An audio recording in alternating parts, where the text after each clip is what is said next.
birthright being squandered by corruption in Albany, and the depredations of an insecure, scheming mountebank posing as governor who loathes both us and himself. As liberty beckoned to enslaved peoples behind the Iron Curtain via American broadcasts after World War II, we now say, believe, rise, and join us. Welcome to Radio Free New York. Hey guys, thank you so much for joining us here on Radio Free New York. I'm your host, Andrew Hollister, and we are in the WYSL studios with Bob Savage. Hello, all. So, man, it is whipping out there. This wind is pretty feisty. How windy was it? Yeah. So windy, I saw the Burger King, and he had his Whopper lashed to the flagpole. I saw Ronald McDonald, and he had to use a paperweight on his quarter pounder. There you go. Yep. So it's whipping pretty hard out there. My home alarm system actually went off. No kidding. Wow. It must have hit the door so hard. You know, shaking it or something. Yeah, that the sensor actually thought that the door was open. So I got that lovely surprise about half an hour ago, getting the phone call. Hey, your alarm system's going off, and so yeah, it's supposed to be up to 55 mile per hour winds. I think they've had gusts someplace on the noon news. I thought I heard a gust 62 somewhere. Yeah. So it's whipping out there pretty good up here in Western New York. So last show we talked about education. We talked about financial literacy. We might touch on some of that stuff towards the end of the show, but I don't think we're going to get there today because we've got a lot of government blunders to talk about today.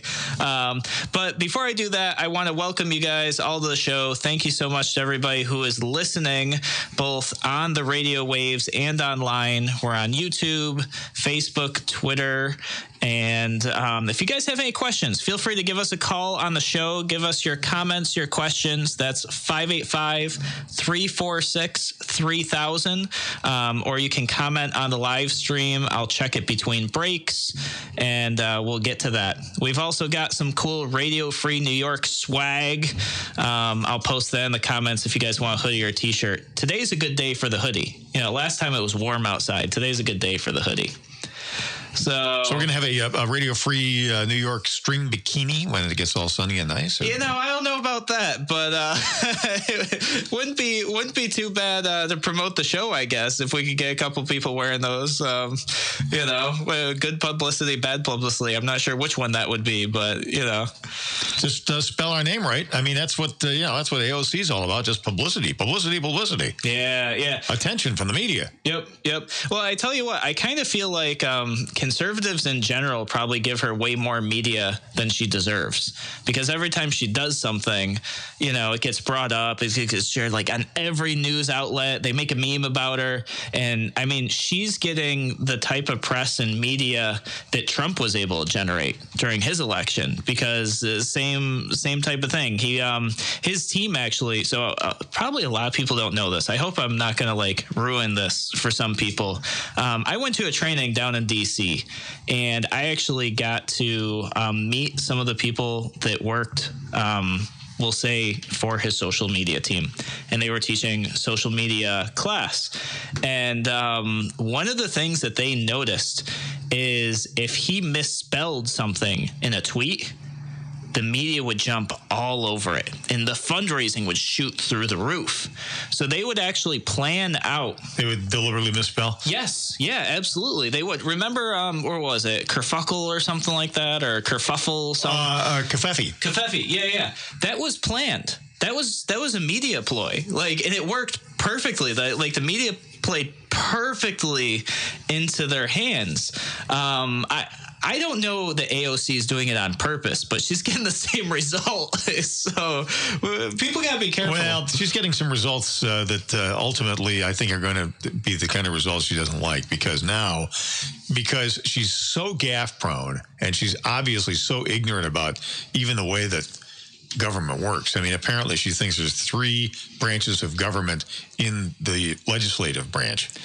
Oh yeah. I remember that. I remember reading it, but same thing there though. Well, the Democrat Party is now starting to circle the wagons a little bit. Yeah, and they're trying to come up with some means by which she and some of the other maybe more loony members in the delegation can be, roped in, controlled a little bit. Or removed, either one. I mean, I know there's already talk of primarying her, and she's only been in, sworn in, 30 days or something. So, but I think in general, she gets way more press than deserved because people get, and rightly so. Tempting target.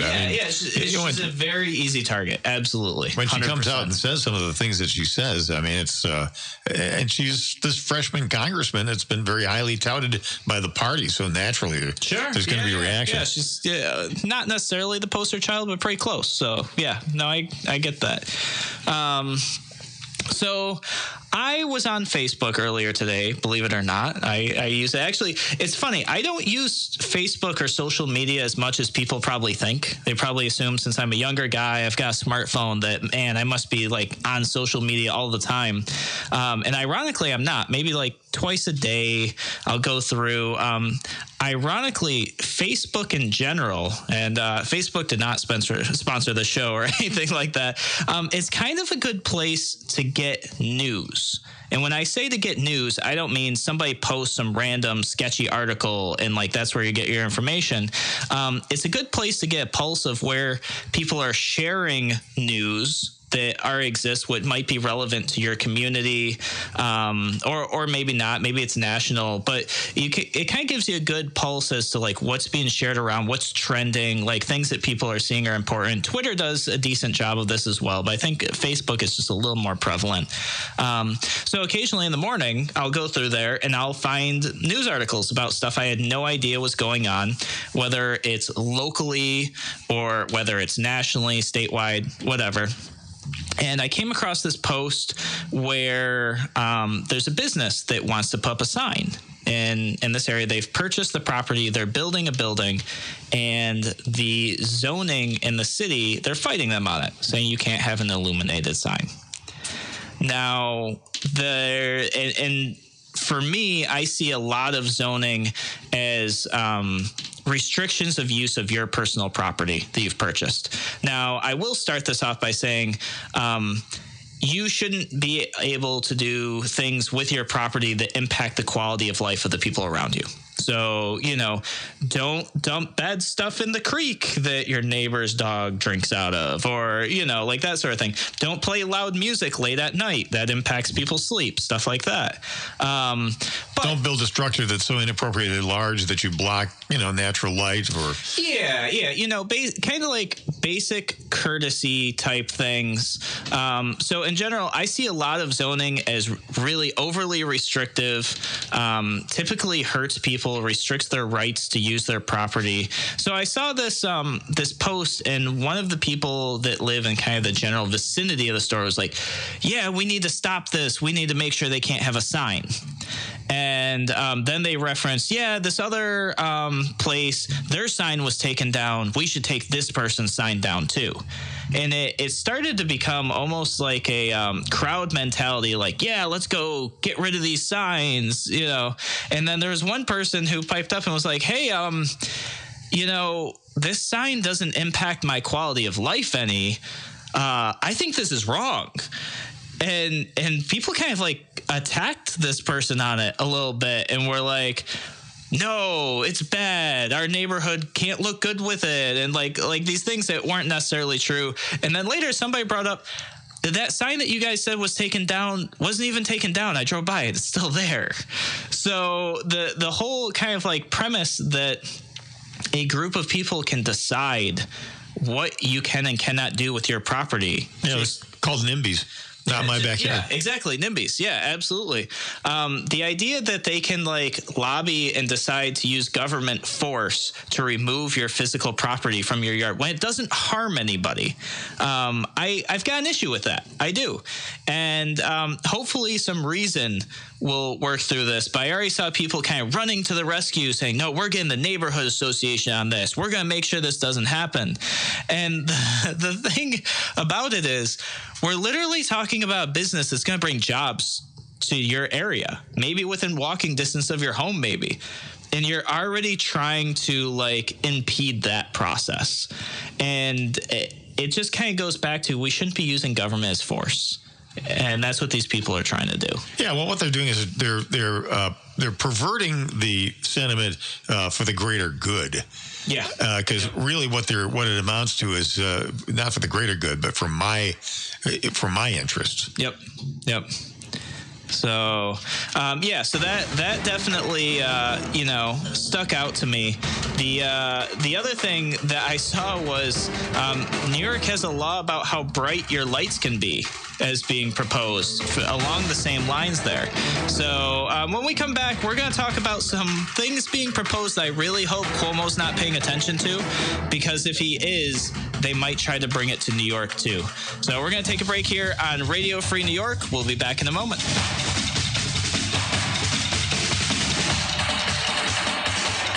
Treat you like family at Mark's Pizzeria. We'll treat you like family at Mark's Pizzeria. Great pizza, fresh and good. Simply the best in your neighborhood. I could have run the break. Call you by name. We can bring it to you any time of the day. Mark's Pizzeria. We'll treat you like family. I'm sorry, I was working on entering that new order. This is Dom Genova, owner of Genesee Valley Motors in Avon, your no-nonsense car dealer. Doesn't matter. Truck dealer, too. Selling Rams and Fords up to the mightiest that they make. And have a shop.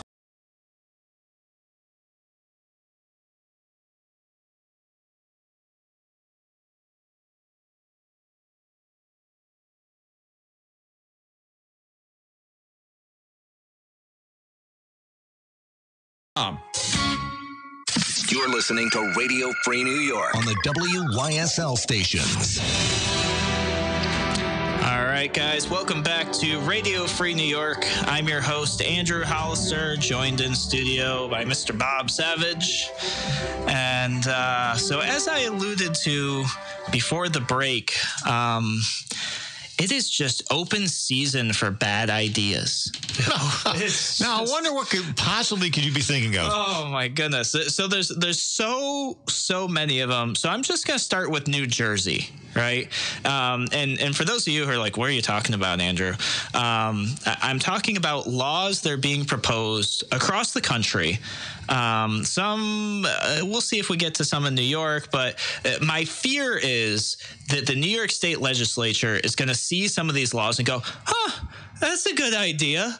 Let's propose that in New York too." Oh, I think that happens all the time already. Yeah, so I'm really worried about this. Before we talk about this law in New Jersey, I want to welcome Jim, Melody, and Rod to the show. I see you guys signed in online. Thank you so much for that.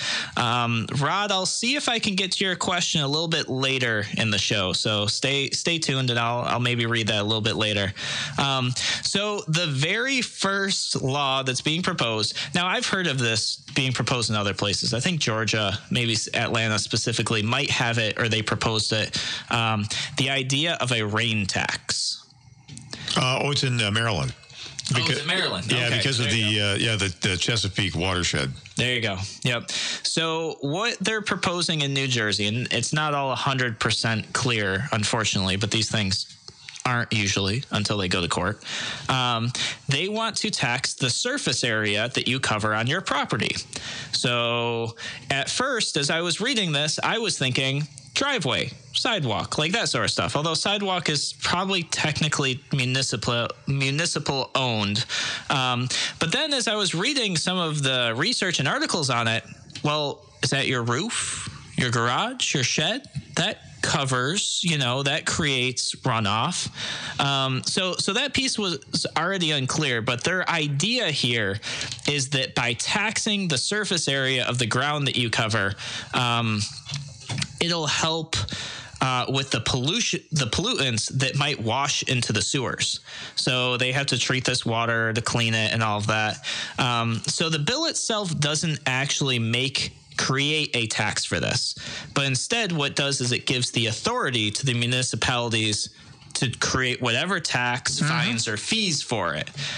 So you can already think where that's going. Yeah, this is a way station as we progress towards a carbon tax. Yeah, absolutely. So then the next thing, as I start doing a little more research, start reading this a little bit more, I see that New Jersey needs a $15.6 billion repair to their stormwater system. And what are they saying? Oh, this could help pay for that. So really what they're doing, what they're looking at is coming up with ways to increase property tax. Really, that's what this is. This is finding a loophole in property tax to raise another $15.6 billion out of their taxpayers, out of their citizens, to cover something that they probably didn't build right to begin with. Well, they certainly didn't maintain it. Yeah. I mean, look at New York's roads and bridges and infrastructure. What they're doing is they're robbing all of the tax revenues that are supposed to go into these dedicated trust funds, and they're spending it. Yeah, absolutely. So I can just think, I'm sitting here thinking, okay, so we've literally taxed the crap out of everybody in New York already. And Cuomo is making this big deal about we've got this $2.8 billion gap. Somebody's going to propose it. Somebody's going to go, wait, we can tax the rain that falls from the sky? That's a brilliant idea. Let's do that. Isn't that great? Yeah, so I think that's going to happen, and I'll bring in one thing that I saw that I think somebody from New York City proposed, and this ties back into the zoning we talked about in the first segment, that it will be illegal or finable. You can get fined for having your lights on outside of your house at certain hours of the night. I think it's 11 to 4 a.m. or something like that. And also there'll be restrictions on how bright the lights are allowed in your house. Now, here's the thing. Maybe for some places this is an okay idea. Maybe. I'll just give the benefit of the doubt there. Tell that to rural farmers in upstate New York, though, who need lights in their field when they go out at 2, 3 o'clock in the morning and stuff like that. If you and your community collectively come together and decide that maybe you consider this a quality of life issue. I don't know. But you and your community come together and you all agree, yeah, you know what? We're not going to have our lights on outside. I don't know why. I mean, I grew up in the city my whole life. We had motion sensor lights everywhere because people would come into your property and try to steal stuff. I know that's not the case everywhere, but that was an issue for us. But say your community decides that's okay. You shouldn't push on everybody else's community too. That's why I have a problem with New York City's going to maybe pass this law and then it'll be illegal for farmers to have their lights on outside. Well, New York City doesn't have jurisdiction over the rural areas of the state. No, I think it's a representative from New York City proposing a state law. Okay. Yeah, so maybe it's a big deal to them because they're in so close vicinity. Maybe they even agree. I don't know. I'm not from there. This is a state law proposed, or is this something in Congress? I don't think it's in Congress. I hope it's not in Congress. That would be. Are we thinking about that person who we were talking about in the first segment there? No, not necessarily. I'm just thinking that there are a lot of members of the assembly, in particular, who hail from New York City, who are not qualified to work at a fast food restaurant. Sure. This is literally the only thing that they can do with their lives and earn anything. Yeah, absolutely. They have zero skills. Yeah. Their skills are holding on to a job that many times doesn't have any term limits, and then voting for their own raise. I mean, give them credit for that. They got that figured out. Yeah, and they've just voted themselves a 60% pay increase, which is going to turn into about a 250% pay increase if the trajectory of what we know happens. Yeah. Well, and that's the thing. Now that the Democrats have full majority, of every branch of state government, basically. It's a little banana republic with the frozen bananas. Yeah, absolutely. So that was the first one. I've got a couple other ones, but before we talk about that, I don't know if I'm gonna have enough time for this. We'll find out. We'll dive right into it. I was having a conversation with my wife the other day, and we were talking about a conversation she was having with somebody that was in one of the school districts. And the conversation was kind of along the lines of, people often offer us help, but it's not necessarily help that the students need. And I'll just, she gave me the example, but I want to kind of keep this private so whoever offered this help doesn't get angry.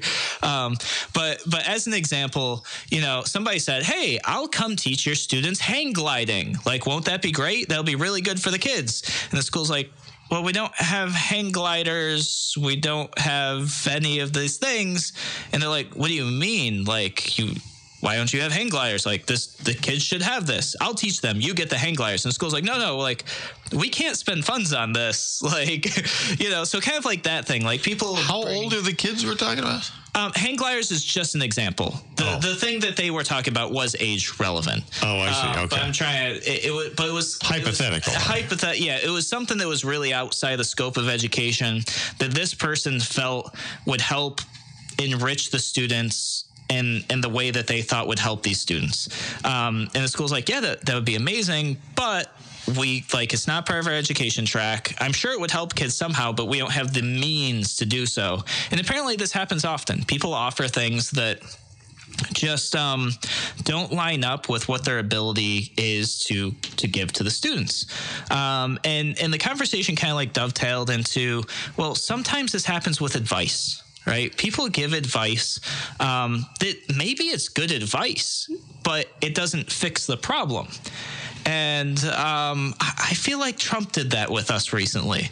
And so Trump did this thing. I'm sure everybody's seen all over where Trump said, people who live in upstate, you should leave. I don't know if you saw that or not. He did it once in 2017. He just did it again to kind of shoot at Cuomo, which I'm right there with on that. You won't catch me. And I'm not saying it's bad advice. Yeah, probably if upstate just up and left that would make sense. We already are. We're losing hundreds of thousands of people every year. A million people since the last census. Yeah, absolutely. So we're losing so many people. My just general issue is, and I want to just start the conversation for people to think about this, is that it doesn't really help us. And so one of the things I want to start this with is it's very easy to go around and say, well, if you really wanted to help us, you should ... In this situation, I think maybe Trump could help. And one of the ways he could help just right out of the gate is if you're an FFL, a federal firearms licensed dealer, the ATF protects you from state laws that would infringe on Second Amendment rights. But us common folk aren't. And I feel that that's something that we could ask for out of our federal government instead of the idea that we need to uproot and leave, which I'm not saying is the wrong answer, but I'm also not saying it's the right answer. It would be nice if the federal government protected all of our rights, just not those of us who have special licenses. I would love to also see a national effort on term limits, not just for Congress, but for all these people we're talking about, like our governor. I think Assembly has term limits, if I remember correctly. But some county leg seats don't, some city council seats don't, some mayoral seats don't. And the argument could maybe be made that the federal government would be overstepping by pushing for that. I don't know if that's true. Oh, yeah. I think so. You think so? Yeah, I do. Yeah. There's a little concept called federalism. Yeah. Yeah. Any powers not specifically enumerated to the federal government are reserved to the states. Yeah. So, but I don't see why we can't push for it on national level. Talk about the issue. Talk about, we know it sucks here in upstate New York. We're taxed to oblivion. It's really hard to do business here. Why don't we talk about how much better it would be if we had term limits? Like that sort of thing. And it's going to require a constitutional amendment. Yeah, you're probably right. Yeah, but not to talk about it. You could just talk about it. I mean, he's got, Twitter, which we talked about earlier, how effective he's been with that. I think that if we talked about these things, we could make them better just by shedding light on the issue.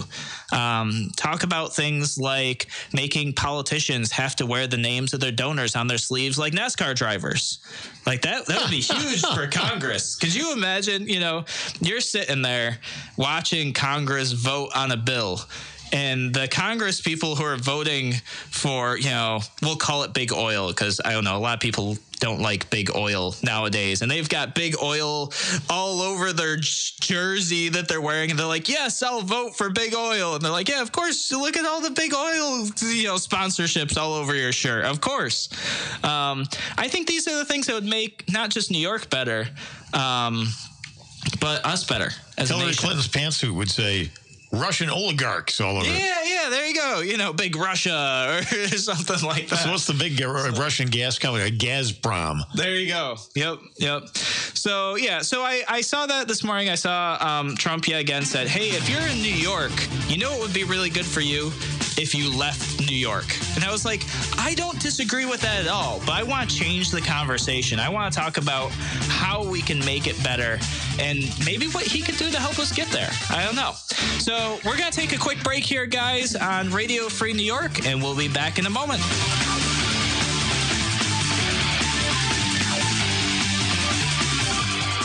You're listening to the voice of liberty. WYSL.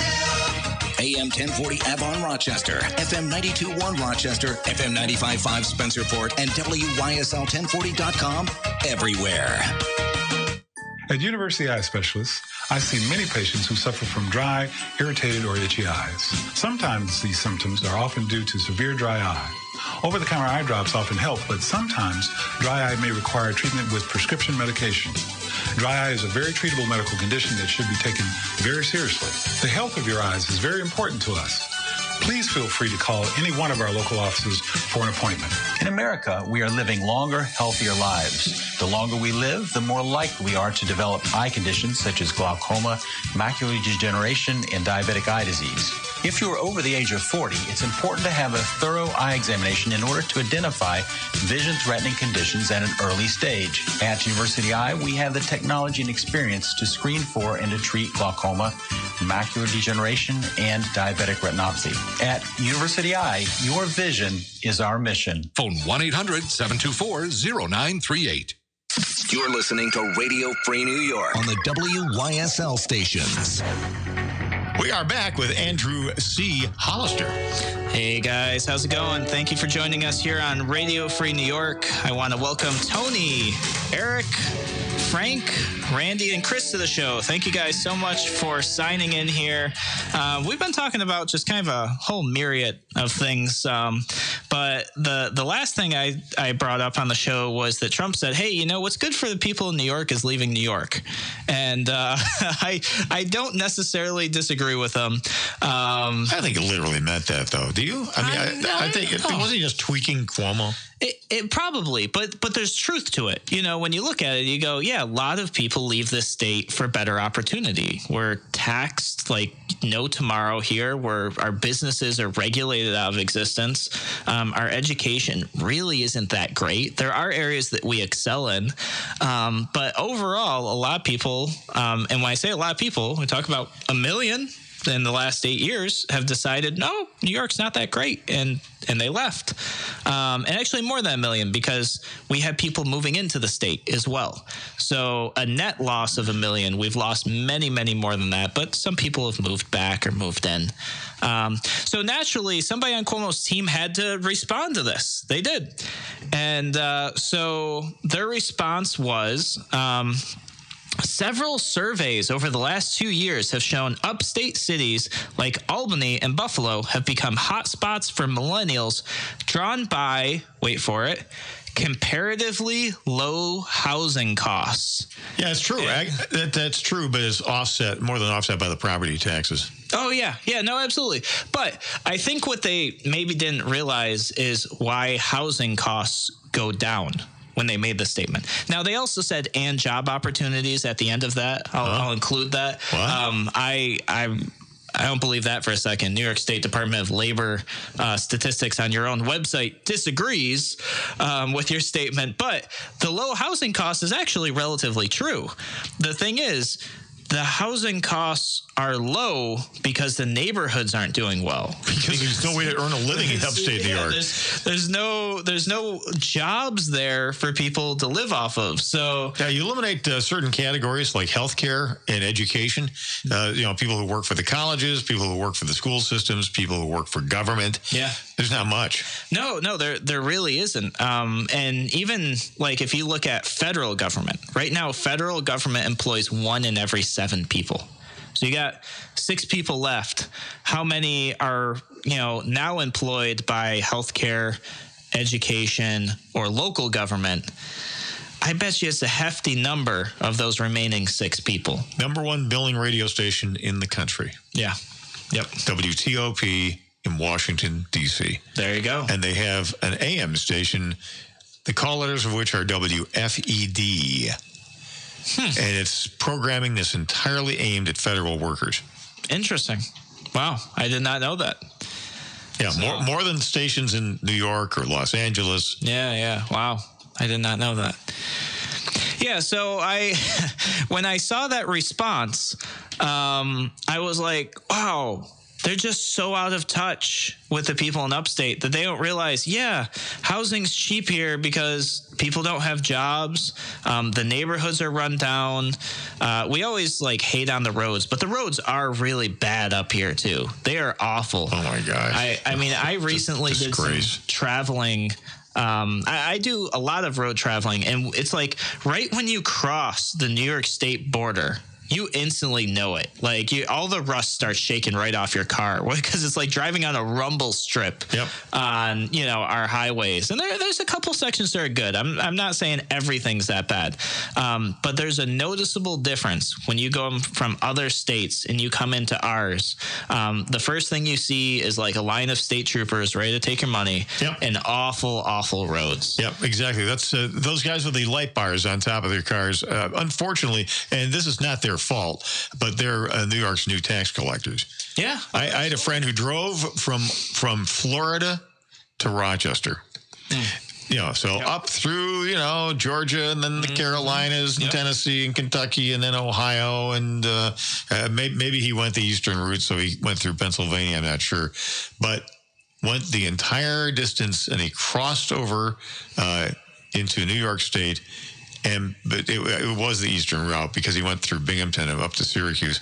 Between the New York line south of Binghamton and Syracuse, all of a sudden, 4 people pulled over. Yep. Getting tickets. Yeah. Actually, I have a family member who used to live in Atlanta, and we would occasionally, once a summer, drive down there. And that is the exact experience. We drive all the way down. I forget, it was 18 hours, maybe 18-hour trip. Yeah, sounds right. I used to live in Tennessee. It was 14. So yeah. So 18-hour trip, maybe 16 if you took a few less stops. Nothing the whole way there, but through New York and back to New York. Boom. They're just there and they just set up all, it's like, how did I drive 2,000 miles and not see a single sheriff car, local PD, state trooper in any other state? But as soon as I get to New York, there's 7 of them in the first mile. It's a revenue machine. That's what it is. And that's not to say that, police shouldn't be a revenue machine. That shouldn't be their purpose at all. And it's not like this is meant to be anti-cop or something like that. It's just the facts that New York State uses, that income to bridge the gap in budgets. Well, you talk to the police, and I think that if they're being candid with you, they will admit that for the most part, people who are driving are law-abiding. Now, you're always going to have the contingent of drunk drivers and people who have substance abuse problems, but it's not like a free-for-all out there. Yeah, where we have to be, and the cost of a traffic summons these days is really punitive. Yeah, except for that New York State surcharge that they tack on. What is that now? $100 or something? I don't know. Like that? I haven't gotten a ticket in a long while. But it's like you get a $12 ticket and there's a $100 New York State surcharge on it. So anything that they can do. Because this is how how they avoid raising taxes even more is they just get their money through fees. And Yep, absolutely. Speaking of fees and them trying to get their money, Cuomo is now threatening to raise the subway fares by 30% if they can't pass additional fees on congestion pricing.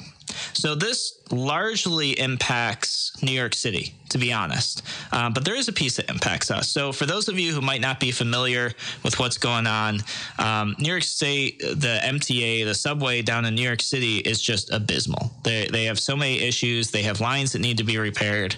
But it's what a lot of people use for their daily commute. They don't use a car. The people who do use a car, and especially like taxis and Ubers, they're basically trying to tax them for usage of the roads additional. So this idea of congestion pricing came out, which is like, if you use the roads, you're going to pay even more now so that less people can afford to drive. I mean, that's really what it is. It's kind of like a tax to keep poor people off the roads, I guess, is the best way I can explain it. Isn't this the mode of government in New York State and in most of the other blue states as well? What they try to do is they try to control behavior, public behavior, by using taxation. Yeah. That is not the proper function of taxation. Yeah. Or taxation, government, for that matter. Or government. Yeah. But I mean, taxation is supposed to be used to pay for the actual cost of government. Yeah. It's not supposed to train us, on the papers, Andrew. No, not there. Over on the papers. No, they try to tax, cigarettes to a degree that makes it prohibitive to get cigarettes. Yeah. And all you do is you drive everybody into a black market. Yep. Yeah. So literally, Cuomo's saying, well, if you don't pass this tax, that's going to make it even harder for the average person to use the road, and only rich people will be able to afford it. We're going to raise these fees somewhere else. And the thing about this is, Cuomo already said that this was going to be paid for. He said he would pay half, and de Blasio, the mayor of New York City, would pay half, which neither of them are actually writing a check. And by the way, it's $800 million that we're talking about here. And when Cuomo said he was paying for half, what he meant was upstate New York, who doesn't use the MTA at all, we're the ones kicking in $400 million, which apparently isn't enough, because now he's trying to raise additional taxes to cover this plan. So off to a really, really bad start. My guess is they use the Common Core math to come up with their numbers, and that's why they are. We got to pay for the Mario Bridge somehow. It was $6 billion, which we did. And the demo of the Tappan Zee. Didn't need to spend. Yeah. So you had mentioned DWI, and it's funny that you mentioned that, because we're going to roll into the next thing that hopefully New York State doesn't pick up on, that another state's proposing, because I'm sure they'll see this and go, ooh, we can do that. Oklahoma has decided that they're going to increase the cost of ride sharing to cover DUI programs. So they're proposing an additional 20% tax on top of what they already have on rideshare programs. So I don't know what it is currently. I think in New York it's like 18% or something. Really? So yeah. So I don't know what Oklahoma has, but they're saying an increase of 20% tax on it to pay for a new DUI program. What about taxi operators? What about bus operators? They kicking in too? I'm not sure. That part wasn't clear, but I think this is more targeted towards like Uber and Lyft. Right. So why discriminate like that? Yeah. Well, absolutely. It's totally discriminatory, first off. But second is, it's going to increase the cost of rideshare, right? That's like the big deal. Like rideshare just became affordable because of this stuff. So like, oh, well, there's a gap here. Let's fill that gap with taxes. Now, here's the thing. A lot of people are coming out, and I happen to be one of these people that agree, saying, but rideshare is what people choose so that they don't drive, so that they're not driving drunk. So let's provide a disincentive for them to have an Uber to take on when they're blotto. Yeah, exactly. So now you're drunk and you're like, oh, maybe I can't afford an Uber now, and maybe you try to drive instead. It's like it's literally punishing people for trying to do the right thing.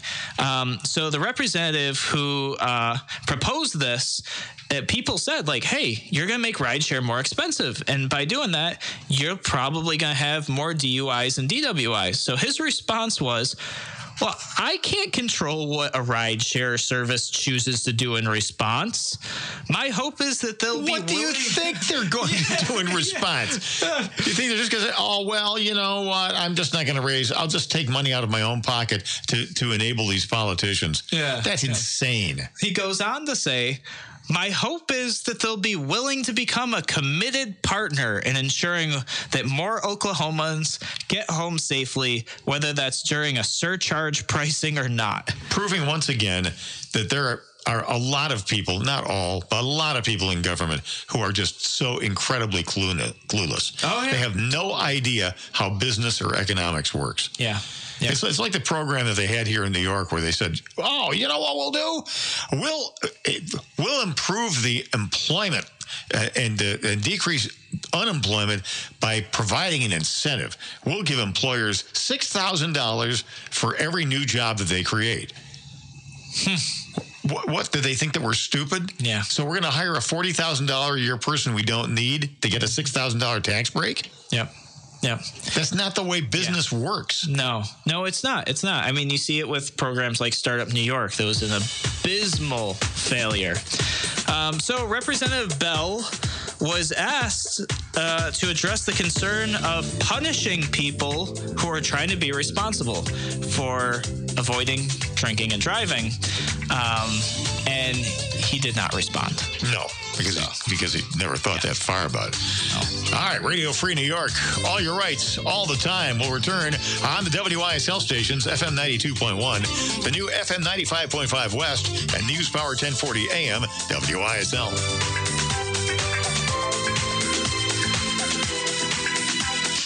From Avon Feed and Supply, introducing Dry Shod waterproof footwear. Dry, comfortable feet, even on those warmer days. Avon Feed has a big selection of dry shod for men and women, offering fully flexible athletic shoe sizing for great fit and maneuverability.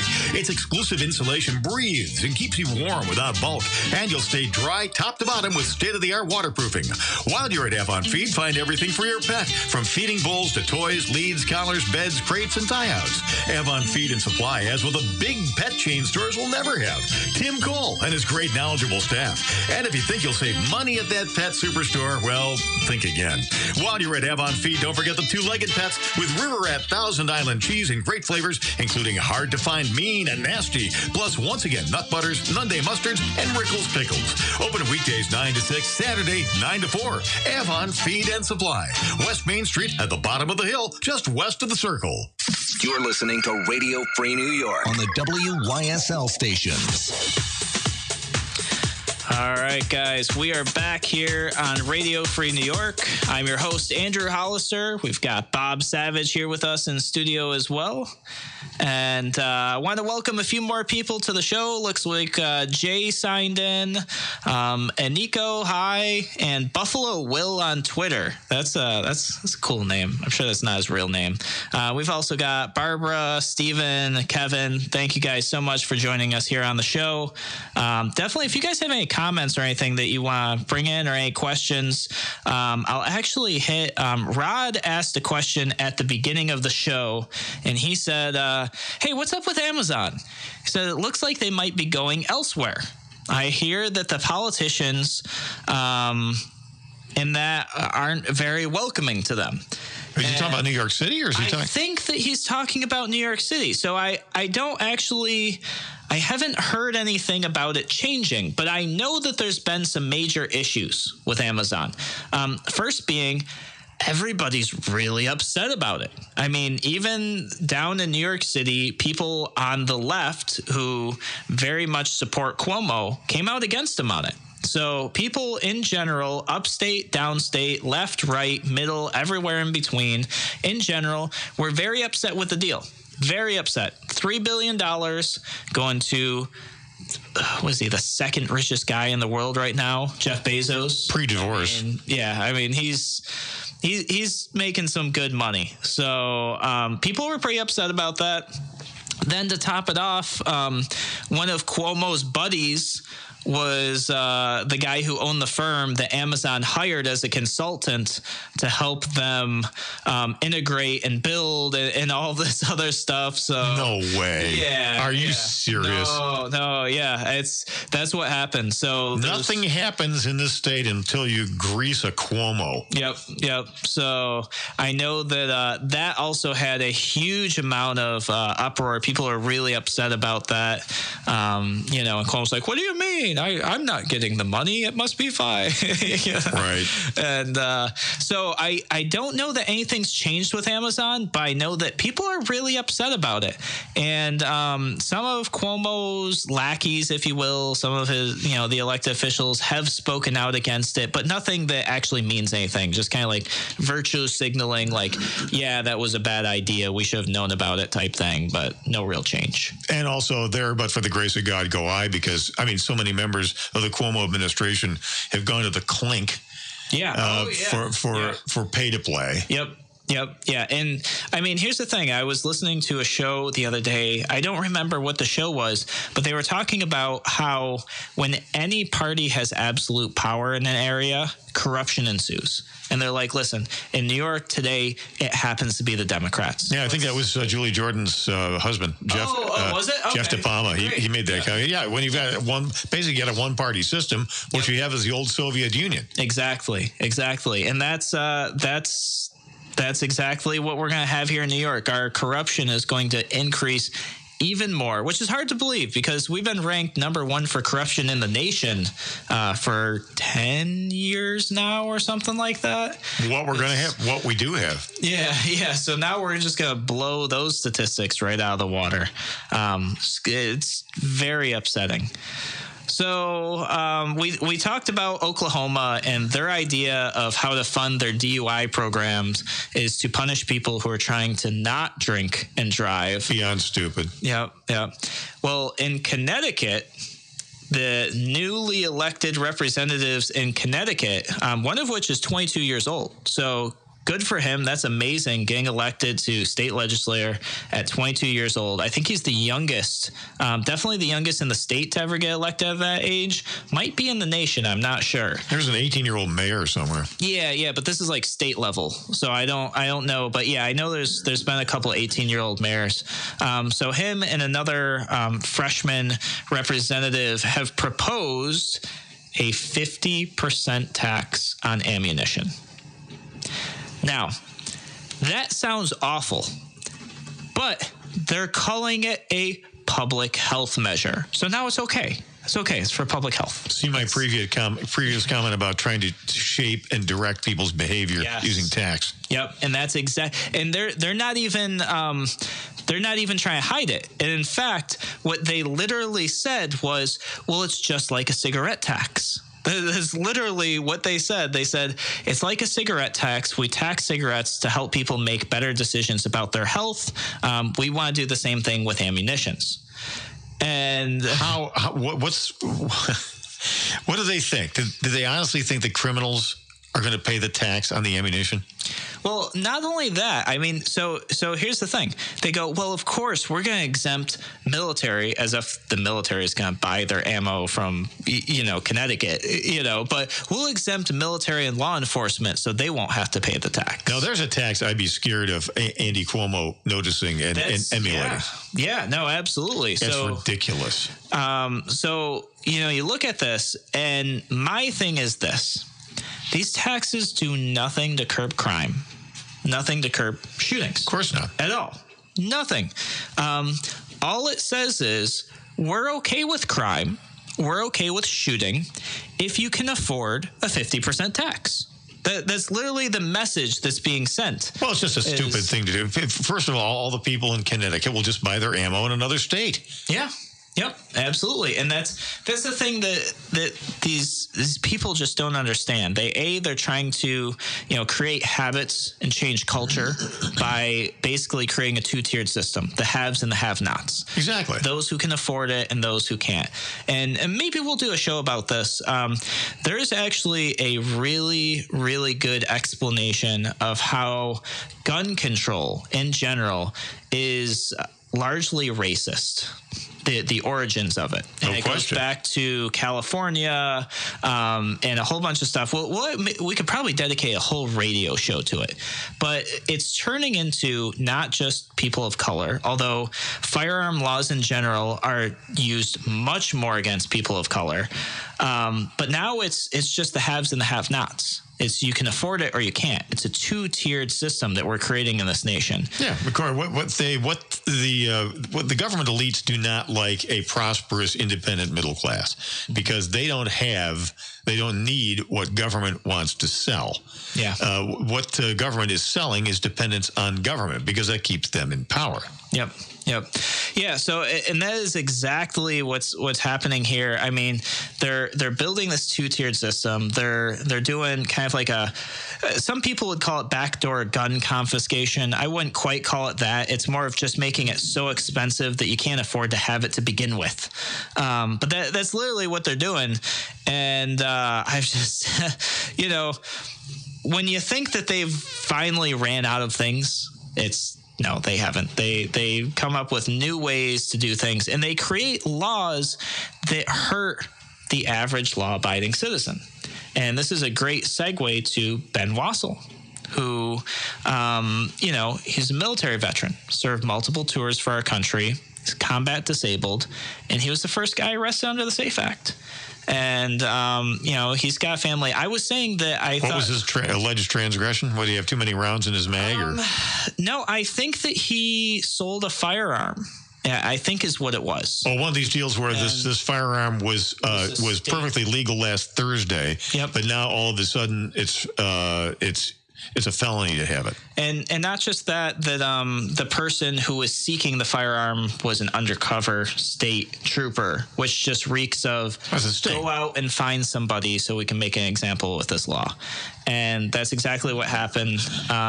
He has an appeal for his court case on February 28th, 9 a.m. That's at the courthouse on 50 East Avenue in Rochester. I will personally be there. I think our friends from GOA New York, Gun Owners of America New York, will be there. I believe there's going to be press as well, from my understanding. So I'd ask if you do show up, don't wear profanity on your shirt. Don't do anything that's going to get you kicked out of the courtroom. To be honest, the courtroom's going to be pretty small. Might not even make it in the courtroom. It might be a gathering outside of the court. So be dressed for the weather, be appropriate, be polite. Be somebody that they're going to listen to our message. Don't be somebody who's going to be like, oh yeah, the crazies were there, because that's not what we want. No costumes, no motto shirts, no placards. Just show up in solidarity and be respectful. This is a court of law. Yeah, absolutely. And my message for this is very simple. The SAFE Act was created as law that actually hurts the average citizen. It does nothing to the average criminal. And somebody might say, well, what if what that man did was actually wrong? Let's just say, what if what he did was actually wrong? I'm here to say I oppose a law that wrongfully harms innocent people and just to hopefully catch a bad person. So if the law wrongfully harms innocent people with the hopes to catch one bad guy, I oppose it. Of course, that's not the function of laws and regulations. That's supposed to, when it comes to guns, it's supposed to safeguard the public. Yeah. All these increased waiting periods to buy a gun. Yeah, 30 days. Which turns, practically speaking, into 88 days. All of these ammo purchase limits and all these other things. These don't deter crime. Yeah. Yeah. Stop and think about it, folks. A criminal is somebody who doesn't obey the law. Yeah. So by definition, you can pass laws all day long and criminals will ignore every single one of them. Yeah. I mean, yes, criminals break the law. That's why they're criminals. So creating a law that hurts law-abiding citizens, that itself should be a crime. It goes to show that the agenda here is not public safety at all. It's not reduction in crime. It's controlling us. Correct. Correct. Yep. And speaking of control, Daniel on Facebook says, no profanity on my t-shirt. Andrew takes the fun out of everything. Sorry, Daniel. We want to present well if the media shows up. We want to be taken seriously. But, you know. If you want to wear, you know what? From the perspective of lawmakers, what was his name? Dan? Dan. Yeah, Dan, if you want to wear profanity on your t-shirt, wear a t-shirt that says liberty. There you go. Yep. Or I oppose the anti-liberty movement. I got to make those shirts, the anti-liberty movement shirts. So, guys, thank you so much for joining us here on Radio Free New York. Thanks for the conversation, the banter back and forth on social media. We will catch you guys Monday, same time as usual, 1 p.m. on Radio Free New York. WYSL 92.1 FM, the new FM 95.5 West, and News Power 1040 AM. We'll see you next time.